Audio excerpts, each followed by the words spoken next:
This is a reading from the poem of the Man God by Maria Valtorta, Volume 2, Episode 180. Lesson to the Apostles in Peter's Kitchen and Announcement of the Baptist's Capture, 7th of June, 1945. We are in Peter's kitchen once again.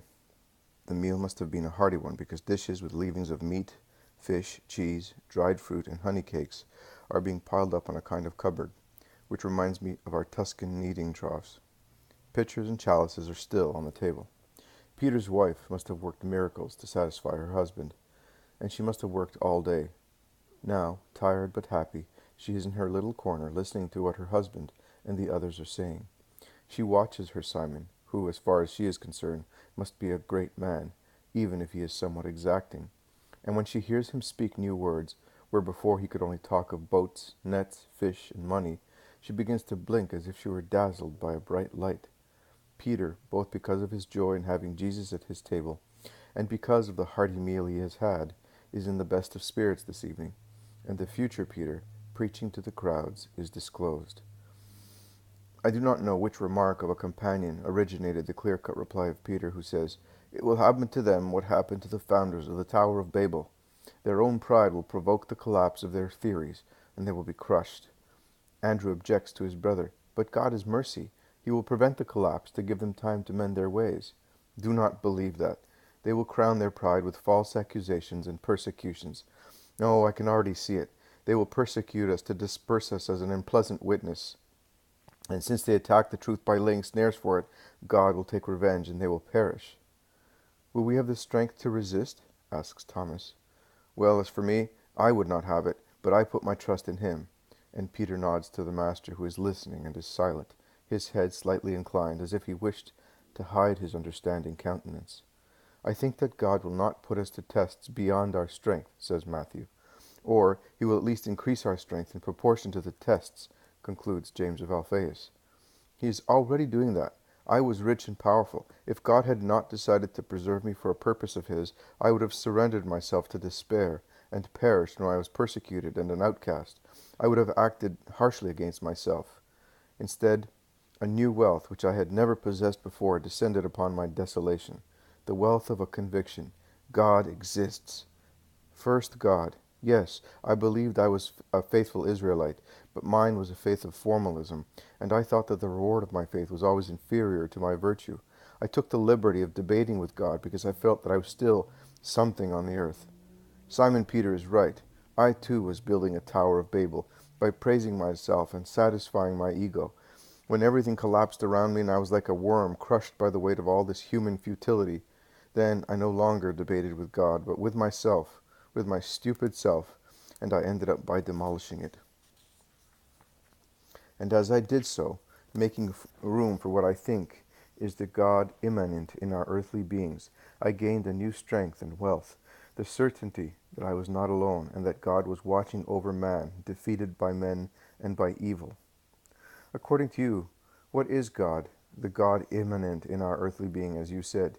What do you mean? I do not understand you, and I think it is a heresy. God is the one we know through the law and the prophets. There is no other God, says rather sternly Judas of Kerioth. If John was here, he would tell you better than I can, but I will tell you as best as I can. God is the one we know through the law and the prophets. That is true. But in what do we know him, and how? Judas of Alphaeus exclaims, "Little and badly. The prophets who described him for us knew him. The idea we have is a muddled one, as we can see just through a mound of explanations piled up by the sects." "Sects? What do you mean? We have no sects. We are the children of the law. We all are," the angry, aggressive Iscariot says. "The children of the laws, not of the law. There's a slight difference. Plural, not singular. In actual fact, we are the children of what we created, no longer what God gave us," retorts the deist. "The laws derive from the law," says the Iscariot. "Also diseases originate in our bodies, but that does not mean that they are good," replies Thaddeus. "But let me hear what this imminent God of Simon Zealot is."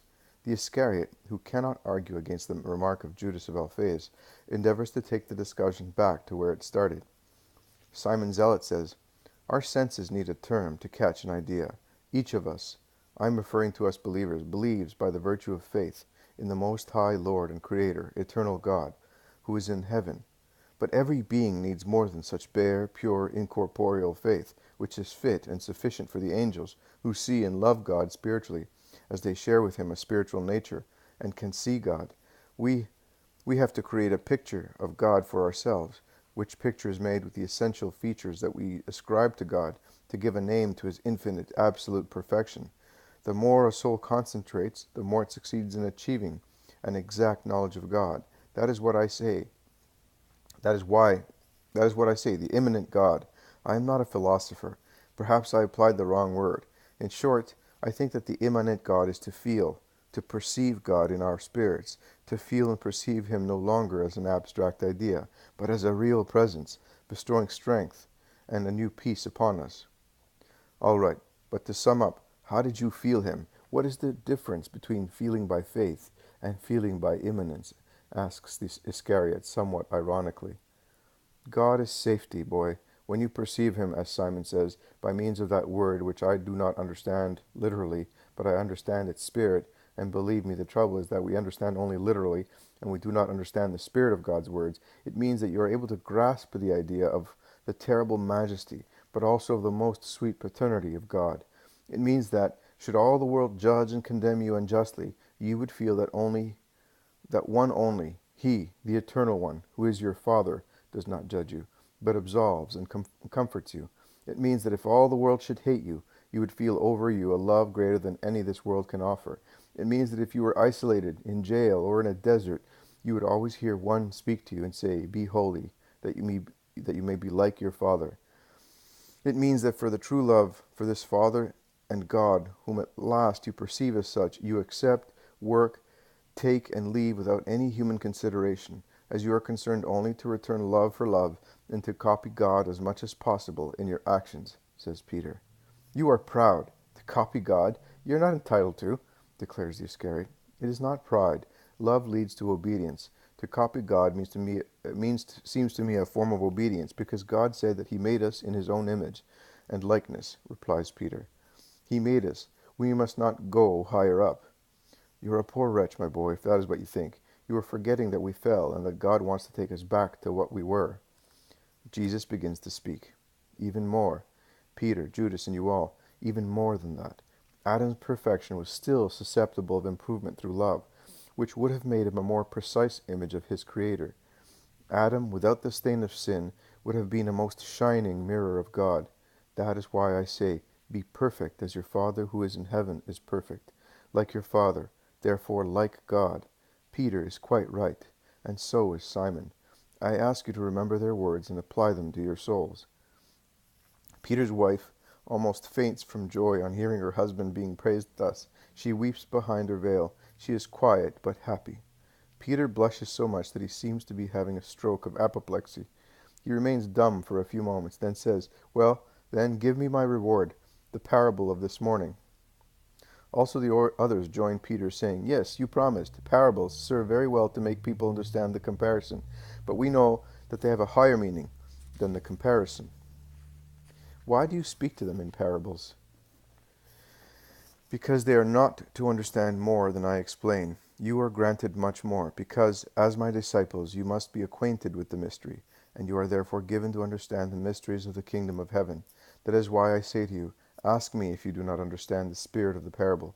You give everything, and everything is given to you, so that you, in your turn, may give everything. You are giving everything to God: love, time, interests, freedom, lives, and God gives you everything to reward you, and to enable you to give everything in the name of God to those who come after you. Thus to him who is given will be given abundantly, but he who gave only partly, or did not give at all, will be deprived also of what he has. I speak to them in parables, so that, while seeing, they may see only what is illuminated by their will to adhere to God, and while listening, always through the same will of adherence, they may hear and understand. See, many hear my words, few adhere to God. Their spirits lack good will. Isaiah's prophecy is fulfilled in them. You will hear with your ears and will not understand. You will look with your eyes and will not see, because this people is hard-hearted. Their ears are hard and their eyes are closed, so that they may not see and hear, that they may not understand with their hearts and convert, that I may cure them. But you are blessed because your eyes see, and your ears hear, and because of your good will.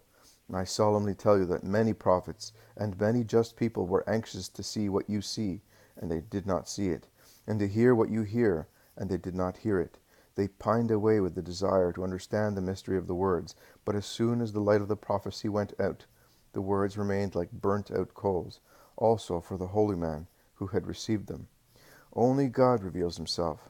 When his light fades out, as soon as the purpose of illuminating the mystery comes to its end, the inability to understand envelops the regal truth of the word received, like the bandages of a mummy. That is why I said to you this morning, the day will come when you will find everything I have given to you. Now you cannot remember, but later light will come upon you, not just for a moment, but for an inseparable union of the eternal Spirit with yours, whereby your teaching concerning what pertains to the kingdom of God will be infallible, and what applies to you will apply also to your successors, if they live of God, as of one bread only. Now listen to the spirit of the parable. We have 4 kinds of fields: the fertile ones, the thorny ones, the stony ones, and the ones full of paths. We also have 4 types of spirits. There are the honest spirits, the spirits of good will, prepared by their own will, and by the work of an apostle, of a true apostle, because there are apostles who have the name, but not the spirit of an apostle, and they are more lethal for the will in formation than birds, thorns, and stones.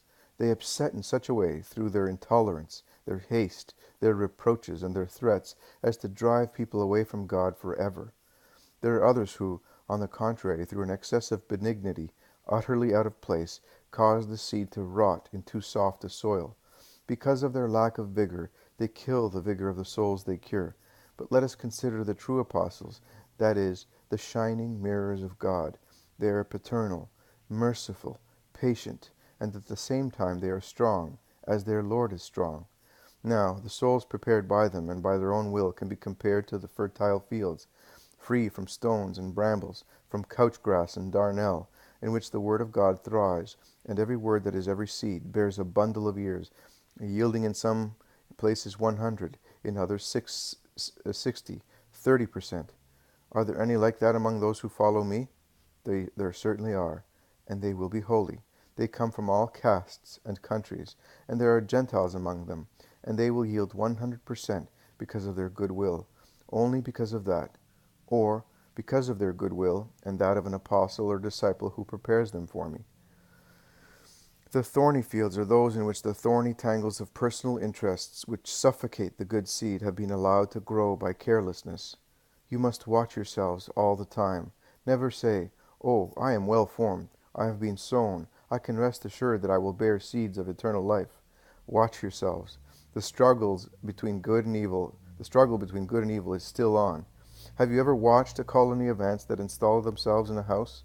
There they are, near the fireplace. The housewife takes all foodstuff away from there and puts it on the table. They sniff the air and attack the table. The housewife puts the food in a cupboard, and they get into the cupboard through the keyhole. The woman hangs her food supply from the ceiling, and they go a long way along walls and beams, down the rope, and reach the food. The woman burns them, scalds them, poisons them, and, thinking that she has destroyed them, she is happy. But if she does not watch, what a surprise she gets. The new hatched ones come out, and she has to start all over again. And that is what happens while you live. You must be careful and uproot the evil weeds as soon as they come up. Otherwise they will form a ceiling of brambles which suffocate the corn. Worldly cares, deceiving wealth, form the tangle, suffocate the seed of God, and prevent it from coming into ears. And here are the fields full of stones. How many there are in Israel! They are the ones that belong to the children of the laws. As my cousin Judas quite rightly said, in them there is not the one stone of witness, nor the stone of the law. There is the quarry of poor, petty, human laws made by men. They are so many that with their weight they have broken also the stone of the law into chips, a disaster which does not allow the seed to take root. The root is no longer nourished, because there is neither soil nor sap. The water stagnating on the stone pavement causes the seed to rot. The sun makes the stones hot and parches the little plants. Such are the spirits of those who put complicated human doctrines in place of the simple doctrine of God. They even receive my word with joy. At first it shakes and allures them, but later they would need to be heroes and work hard to clean the field, their souls and the minds of all rhetorical stones. The seed would then take root and bear long spikes. As it is, it bears nothing. The fear of human retaliation is enough. It is enough to say, "And after, what will the mighty ones do to me?" And the poor seed languishes without nourishment. It is enough for the whole quarry to stir with the vain sound of the hundreds of precepts which have been put in place of the precept that man perishes with the seed received. Israel is full of them. That explains why coming to God is in inverse ratio to human power. The last are the dusty, barren fields full of roads, those of worldly, selfish people. Their comfort is their law, enjoyment their aim, their ambitions to do no work, to slumber, to enjoy themselves, to feast. The spirit of the world is their king. The dust of worldliness covers the soil, which becomes moldy.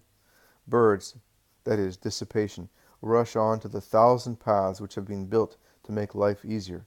The spirit of the world, that is, of the evil one, picks up and destroys all the seed that falls on the soil, open to all sensuality and laxity. Have you understood? Have you any questions to ask? No? In that case we can go and rest, and tomorrow we will leave for Capernaum. There is one place to which I must go before starting on my journey to Jerusalem for Passover. Shall we go through Arimathea again? Asks the Iscariot. I'm not sure. It depends on... There is a loud knocking at the door. Who can it be at this time? Asks Peter, getting up to open the door. John comes in. He is most upset, covered in dust, and he has obviously been weeping. You are here. They all shout. What's the matter? Jesus, who has stood up, says only, Where is my mother? And John, coming forward and kneeling at the feet of the Master, holding his arms as if he were asking for help, says, Your mother is well, but she is weeping as I am, as many others are, and she begs you not to come following the Jordan on our side. That is why she sent me back, because your cousin John has been captured. And John weeps while everybody is bewildered. Jesus turns very pale, but does not become excited. He says only, Stand up and tell us. I was going down with your mother and the other women. Isaac and Timaeus were also with us. We were 3 women and 3 men. I was carrying out your instructions to take Mary to John. Ah, you knew that it was their last farewell. It was to be their last farewell. Because of the storm of a few days ago, we had to stop for a little while, but it was enough to make it impossible for John to see Mary. We arrived at noon, and he was captured at daybreak. Where? How? By whom? In his cave? They all ask. They all want to know. He was betrayed. They used your name to betray him. How horrible! Who did that? They all shout. And John, shuddering, whispering in a low voice, what not even the air should hear, states, It was one of his disciples. The confusion is at its highest pitch. Some curse, some weep, some are petrified with astonishment. John throws his arms around Jesus' neck and shouts, I am afraid for you, for you.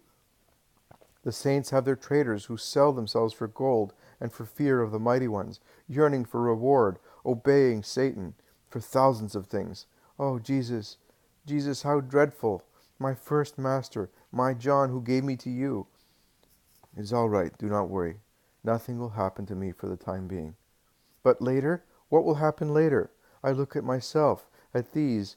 I am afraid of everybody, also of myself. Will one of us be your traitor? Are you mad? And do you think we would not tear him to pieces? Shouts Peter. And the Iscariot, Oh, you really are mad. It will never be I. But if I should feel so weak as to eventually become so, I would kill myself. Better than be the murderer of God. Jesus frees himself from John's grip, shakes Judas violently, saying, Do not swear. Nothing can make you weak unless you want. And if that should happen, make sure you weep for it, and do not commit another crime in addition to deicide. He becomes weak, who cuts off his vital link with God. He then returns to John, who is weeping with his head on the table, and he says, Speak calmly. It grieves me too. He was of my blood, and was my precursor. I only saw some of the disciples who were dismayed and furious with the traitor. The others accompanied John towards prison to be near him at his death. But he's not dead yet. The last time he managed to escape. says the zealot, endeavoring to comfort John, of whom he is very fond. He is not dead yet, but he will die, replies John. Yes, he will die. He knows as well as I do. Nothing and no one will save him this time. When, I do not know. I know that he will not come out of Herod's hand alive. Yes, Herod. Listen. John went to the mountain gorge between Mount Ebal and Gerizim, where we also passed, coming back to Galilee, because the traitor said to him, The Messiah is dying after being attacked by his enemies. He wants to see you to entrust a secret to you. And he went with the traitor and some other people. Herod's armed men were in the shade of the valley, and they captured him. The others ran away and gave the news to the disciples who had remained near Henan. They had just come when I arrived with your mother. And the dreadful thing is that he was one from our towns. And the Pharisees of Capernaum are the leaders of the plot to catch them. They went to John, saying that you had been their guest, and that you were leaving from there to go to Judea. He would not have left his refuge, but for you. Dead silence follows John's report. Jesus looks bloodless. His deep blue eyes are dimmed. He is standing with his head bowed, his hand still on John's shoulder, and his hand is trembling lightly. No one dare speak. Jesus breaks the silence. We shall go to Judea following a different route, but I must go to Capernaum tomorrow, as early as possible. Rest now. I'm going up to the olive grove. I need to be alone. And he goes out without saying anything else. He is certainly going to weep, whispers James of Alphaeus. Let us follow him, brother, says Judas Thaddeus. No, let him weep, but let us go out quietly and keep watch. I fear tricks everywhere, replies the zealot. Yes, let us go. We fishermen to the shore. If anybody comes from the lake, we will see him. You go to the olive grove. He is certainly in the usual place near the walnut tree. At dawn we will have the boats ready to go away early. Those snakes. I did not tell you. Tell me, boy, but is his mother really safe? Oh yes, also the shepherd disciples of John have gone with her. Andrew, we will never see our John again. Be quiet. It sounds like the song of the cuckoo. One precedes the other, and... By the Holy Ark, be quiet. If you go on talking about misfortunes to the Master, I will start from you, letting your backs feel the weight of my oar, shouts an enraged Peter. You, he then says to those who are to go to the olive grove, get some clubs, some big branches. You'll find some in the woodshed, and spread out, armed with them. The first one to come near Jesus to harm him, kill him. The disciples, we must be careful with the new ones, exclaims Philip. The new disciples feels hurt and asks, Are you in doubt about me? He chose me and wanted me. Not about you. I mean the scribes and Pharisees and their worshippers. That is where the trouble will come from. Believe me. They go out, some towards the boat, some towards the olive trees on the hills, and it all ends.